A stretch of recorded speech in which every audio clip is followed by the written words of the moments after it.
BPL এর বর্তমান champion Rangpur Riders, তারা যার ব্যাটে চেপে চ্যাম্পিয়ন হয়েছিল সেই ক্রিস গেইল এবার শুরু থেকে থাকলেও দুটো ম্যাচ পার হয়ে গেছে, এখনও ক্রিস গেইলের খেলার দেখার সুযোগ পাননি দর্শকরা। স্বভাবতই রংপুর রাইডার্সের ভক্তরা বেশ হতাশ ছিলেন, কিন্তু তৃতীয় ম্যাচে এসে আমরা যতটুকু জানি গেইলকে দেখা যাবে প্রথমবারের মতো। আর রংপুরের আজকের প্রতিপক্ষ কুমিল্লা ভিক্টোরিয়ান্স। সবাইকে স্বাগত জানাচ্ছি কুল প্রেজেন্টস এক্সপার্ট প্রেডিকশন অনুষ্ঠানে। আমি রাকিবুল হাসান আছি সঙ্গে, আর আমার সঙ্গে এক্সপার্ট হিসাবে আছেন বাংলাদেশ ক্রিকেট দলের সাবেক অধিনায়ক এবং বিসিবি পরিচালক আকরাম খান। আপনাকে স্বাগত জানাচ্ছি। ধন্যবাদ। যেটা আপনাকে বলছিলাম আমরা শুরুতেই ম্যাচের আগে, যে আজকের যে ম্যাচ আপনি কাকে ফেভারিট বলবেন? কুমিল্লা এবং রংপুরের মধ্যে ভেরি ডিফিকাল্ট মানে বলাটা, যেহেতু গেইল আসছে, আপনারা জানেন গেইল যেদিন খেলে সেদিন কিন্তু ম্যাচটা কিন্তু একেবারে কিন্তু হাতছাড়া হয়ে যায় এগেন্স্ট টিমের জন্য। সো এবং কুমিল্লাকে আমি কোনোভাবে খারাপ দেখছি না। তো আমার কাছে ব্যালেন্স দল বলা হয় কুমিল্লা। আমার কাছে যে জিনিসটা মনে হচ্ছে ফিল্ডিং, বোলিং, ব্যাটিং যে আজকে ভালো করতে পারবে তাদের জেতার সম্ভাবনা অনেক বেশি। আজকে দিনের ম্যাচে আমি একটা সময় দেখলাম গ্যালারি ভরে উঠতে শুরু করেছে।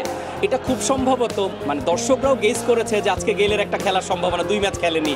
তো আসলে এই জাতীয় টুর্নামেন্টের প্রান্ত দর্শকরা, এবং এখন আমরা যে দর্শক দেখছি, আমার মনে হয় সন্ধ্যা নাগাদ আজকে ফুল হাউস হয়ে যাওয়ার একটা চান্স মনে হচ্ছে আমার। শিওর, আপনি জানেন যে আপনি গেইল এমন একটা প্লেয়ার, বিশেষ করে টি-20-তে ওর খেলা দেখতে কিন্তু সবাই পছন্দ করে, ইভেন যারা সুযোগ পেয়েছে তারা আসবে। কিন্তু এটা আমি বিশ্বাস করি টিভিতেও কিন্তু দেখবেন আজকে অন্য দিনের তুলনায় আজকে অনেক বেশি লোক খেলাটা ওয়াচ করবে, কারণ গেইলের খেলা দেখতেই সবাই পছন্দ করে।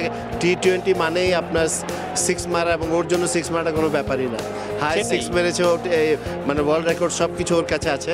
তো আমার মনে হয় এই সুযোগটা কেউ ছাড়তে চায়, কোনো সন্দেহ নেই। আবার ছক্কা অনেকেই হাঁকিয়ে থাকে, কিন্তু গেইলের ছক্কার আলাদা বিশেষত্ব আছে, এটা দেখতেই মজা লাগে। এবং আপনি মানে কথা বলছিলেন স্টেডিয়ামের বাইরেও অনেকের কথা বলছিলেন। ইনফ্যাক্ট বিপিএল এর সময় কিন্তু টিভি শোরুমগুলোর সামনে অনেক মানুষ, মানে পুরো শহর একটু ফাঁকা ফাঁকা হয়ে যায়, ওখানে ভিড় থাকে বেশি। এটা আসলে একটা কি বলবো, আমাদের সংস্কৃতির অংশও হয়ে যাচ্ছে মনে হয়। হ্যাঁ, কারণ আপনি দেখেন বাংলাদেশে ক্রিকেট তো নাম্বার 1 স্পোর্ট, কারণ বাংলাদেশের ক্রিকেটটা কিন্তু অনেক বেশি পপুলারিটি পেয়েছে এবং সবাই পছন্দ করে। তো যারা যেখানে সুযোগ পায় আপনার খেলাটা দেখতে পছন্দ করে। আর বিশেষ করে আমি একটা কথা বলতে চাই, কারণ বাংলাদেশের স্পোর্টসে যদি আপনি দেখেন, ক্রিকেটটাই কিন্তু আপনার আমাদেরকে কিন্তু আপনার সবসময় কিছু না কিছু দিয়ে আসছে। এই যে ওয়েস্ট ইন্ডিজের সাথে জিতা, জিম্বাবুয়ের সাথে ওয়ার্ল্ড কাপে ভালো করছে, আমরা আপনার আইসিসিতে জিতেছি, আমরা ভালো লেভেলে ক্রিকেট খেলছি। বাংলাদেশ দলে বর্তমানে 5-6টা ওয়ার্ল্ড ক্লাস ক্রিকেট আছে। তো স্বাভাবিক আপনার সবাই তো ক্রিকেট পছন্দ করবে, কোনো সন্দেহ নেই। আমরা যদি আবার একটু দলের বিশ্লেষণে চলে আসি, প্রথম একটা প্রশ্ন যেটা মাথায় আসছে যে গেইল যদি আজকে ইনক্লুড হন, তাহলে একজন ফরেনারকে তো স্যাক্রিফাইস করতে হবে। আমরা আগের শোতে রংপুরের আগের ম্যাচে একটা আলাপ করছিলাম যে হয়তো সেটা রুশো হতে পারে, রাইলি রুশো। কিন্তু রাইলি রুশো গত ম্যাচে কিন্তু অসাধারণ একটা ইনিংস খেলেছে, এবং তার কারণেই কিন্তু অনেক বড় স্কোর করেছিল রংপুর।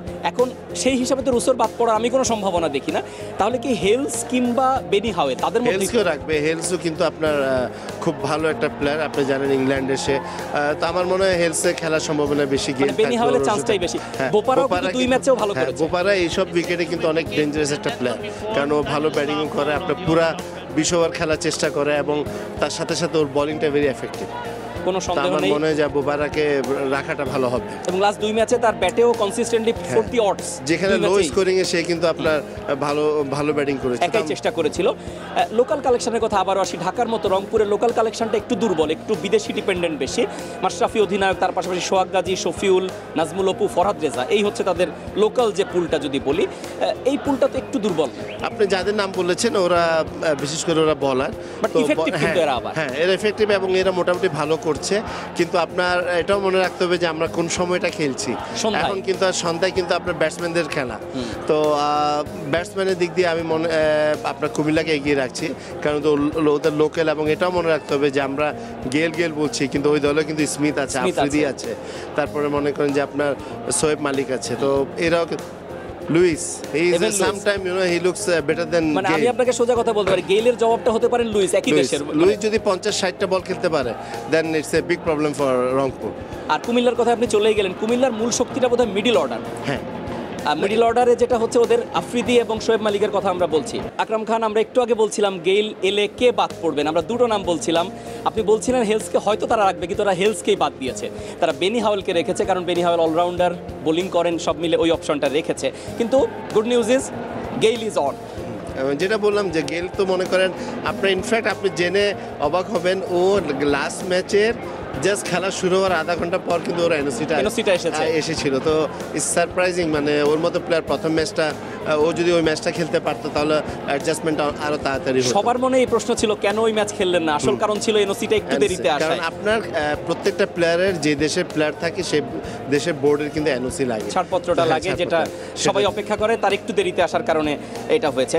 এখন এই যে টস জিতে বোলিং নেওয়া, কোনো সন্দেহ নেই যে ডিওর কারণেই এই সিদ্ধান্তগুলো হচ্ছে, কিন্তু রাতের ম্যাচে একটু রান বেশি দেখি আমরা, কিন্তু আজকে কিন্তু প্রথম ম্যাচটাও ভালো রান উঠেছে, যদিও সেখানে আবার খুলনা কলাপস করে গেছে ফার্স্ট ম্যাচে আমরা যেটা দেখলাম।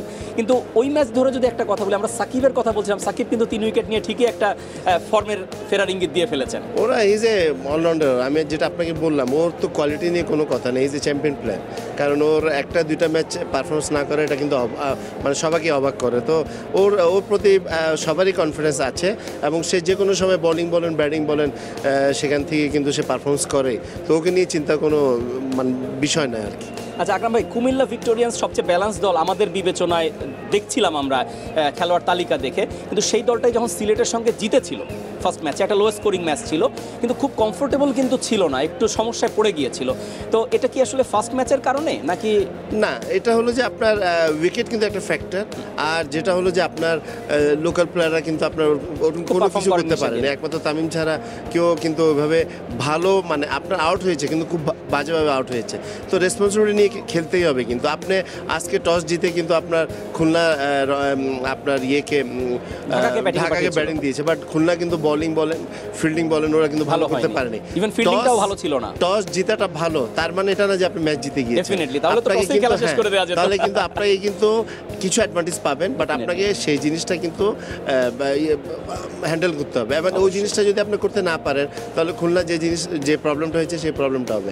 ইনফ্যাক্ট সন্ধ্যার খেলাটায় আপনার দুপুরের টস যেরকম ভাইটাল তার অত ভাইটাল না, যেহেতু আপনার ময়েশ্চারে কিন্তু দুটোটা টিমই বোলিং করে, রাত্রে হয়তো বলারদের গ্রিপ করা নিয়ে অনেক সমস্যা হয়, বাট তারপর আমার কাছে যেটা মনে হচ্ছে যে আপনার দুপুরের টসটা কিন্তু একটা big factor then evening match, কোনো সন্দেহ নেই। তবে এটাও আমার কোনো সন্দেহ নেই, this is going to be a very exciting match.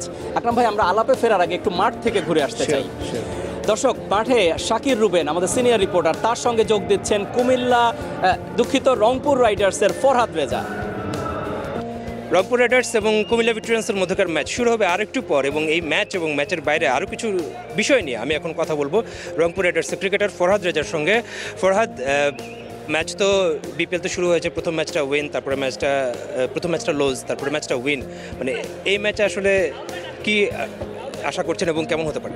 আসলে এটা খুব বড় ম্যাচ, আমরা চেষ্টা করবো আমাদের বেস্ট খেলে ম্যাচটা জেতার জন্য, ইনশাল্লাহ ট্রাই মাই বেস্ট।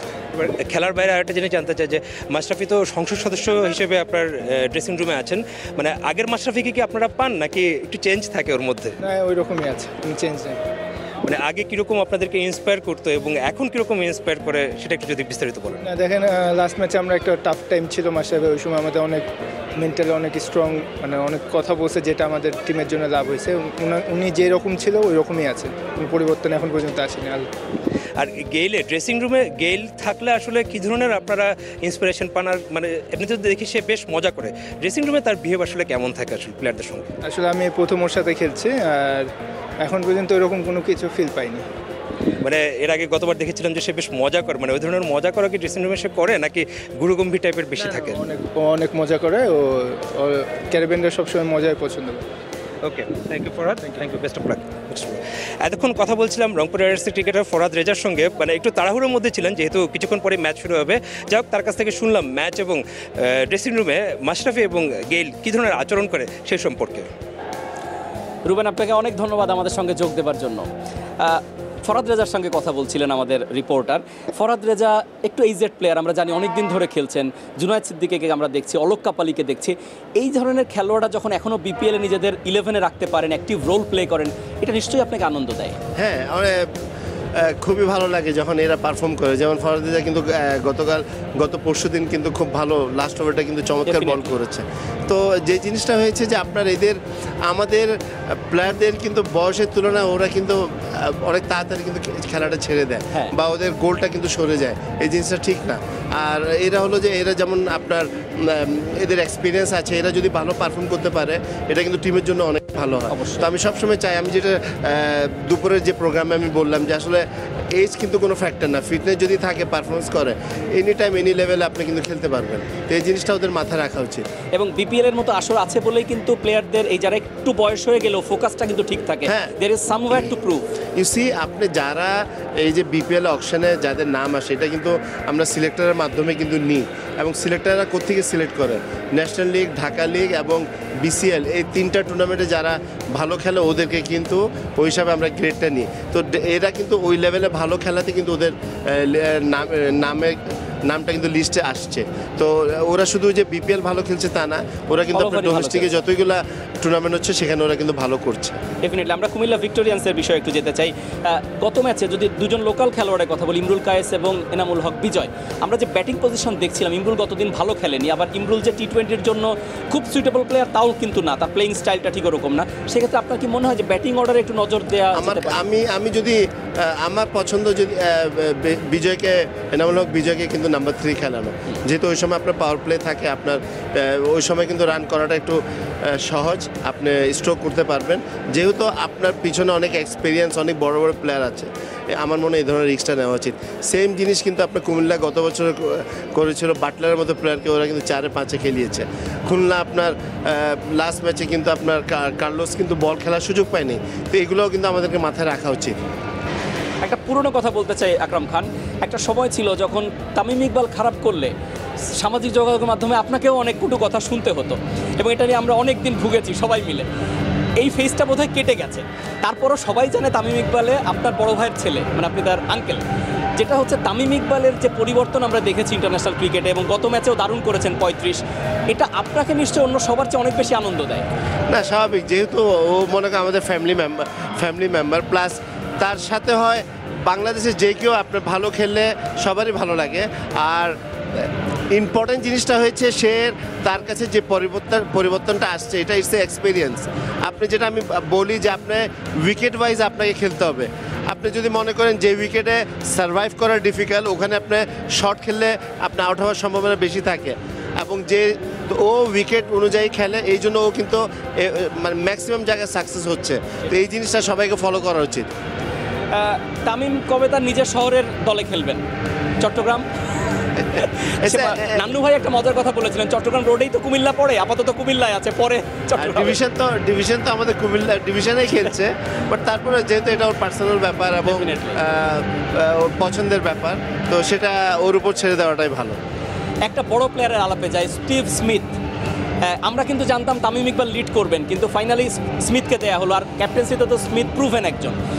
নিশ্চয়ই এবারের বিপিএলের একটা বড় আকর্ষণ হচ্ছে স্মিথ, ওয়ার্নার, গেইল, ডিভিলিয়ার্স যোগ দেবেন।